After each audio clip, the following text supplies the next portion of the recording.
माझी नजर आता तुमच्यावर आहे, मला क्रॉस व्होटिंग ओळखता येते, असा स्पष्ट इशारा पालकमंत्री जयकुमार गोरे यांनी भाजपच्या नगरसेवकांना दिल्याची माहिती समोर आली आहे.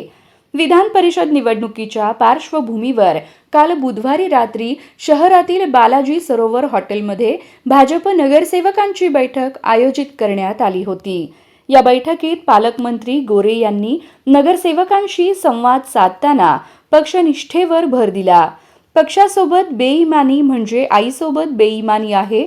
माझे सर्वांवर लक्ष असून क्रॉस व्होटिंग कसे होते हे मला ओळखता येते, असं ते म्हणाले. तसेच कोणत्याही नगरसेवकांच्या अडचणी असल्यास त्या सोडवण्यासाठी वैयक्तिकरित्या भेटण्याची तयारीही त्यांनी दर्शवली.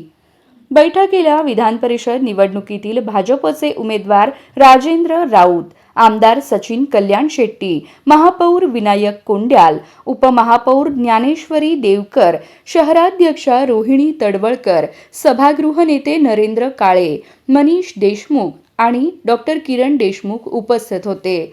यावेळी गोरे यांनी राजेंद्र राऊत यांच्या विजयाचा विश्वास व्यक्त करत महापालिकेतून भाजपला 100 पेक्षा अधिक मते मिळतील असा दावाही केला.